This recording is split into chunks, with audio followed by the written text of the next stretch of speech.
In today's Wealth Wednesday, we're talking about an option that can be pretty tempting, the buy now, pay later option. Yeah, Lending Tree data shows a surge in the number of people utilizing this and falling behind on payments, putting them further into debt. So joining us live on Zoom today is financial educator Thomas Nitzsche. Thomas, first, thanks for being here, but talk to us about the recent trends for people using buy now, pay later, and then their payment habits.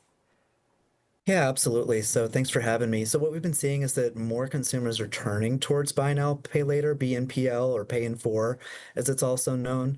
It's available on a lot of websites you'll see when you're shopping. You can often use that option if you choose. And what we've seen is that more consumers in the past year have been making at least one late payment. Almost half of all users have made at least one payment at some point in the last year, which is up significantly year over year, about 10 percentage points from the year before. So I think it is really reflective of what's going on with cost of living and other types of debt increasing. It's becoming harder to balance all those payments. And so more folks are finding themselves slipping into that and experiencing a missed payment and then obviously experiencing a fee.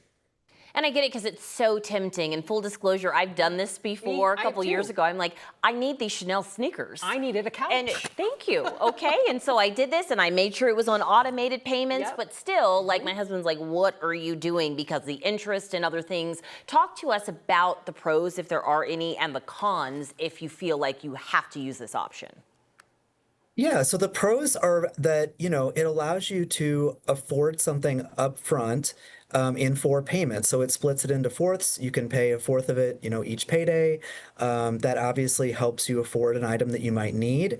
And the other good thing is that it is primarily funded by the merchant. So you're not typically paying interest on it and you're not paying fees unless you make a late payment.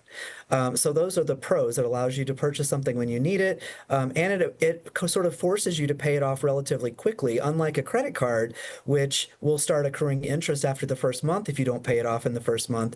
And then you only pay, a minimum payment of only 1% of the principal plus interest. So it sort of forces consumers to pay off the debt relatively quickly, which can be a good thing in the long run. On the downside, obviously, if you find that you can't afford that payment, or if you start snowballing and you take out multiple of these BNPL at one time, it can be a lot to juggle. And obviously they don't live in a vacuum, right? You're juggling these payments alongside oftentimes credit cards, your other loans like your home, your automobile, your student loan, everything else. And with high cost of living, it can be hard to juggle all that. And we've seen that more people are using buy now, pay later for necessities like groceries. Almost a third of BNPL were taken out for groceries, which is a little bit concerning when you consider that you're probably going to need groceries again before you get that BNPL paid off. It's a sign of the times for sure. What would you say is the biggest credit differences of buy now, pay later versus other loans? Yeah, so BNPL in the past has been sort of the shadow debt, right? Like it was not reported to credit bureaus, and so it was hard to get a good feel for how much of it was really outstanding. It wasn't impacting people's credit. But that is changing. The larger issuers are now reporting to the credit bureaus, which can swing at consumers either way. If they make the payments on time, great. But if they don't, those missed payments can start showing up on your credit report.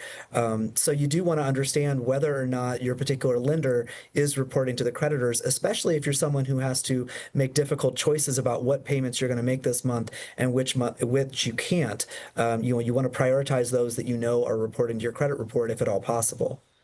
Okay, Thomas, this is very good information because it seems so enticing and so easy, but then you deal with the repercussions later. So important conversation. We appreciate you. Thank you.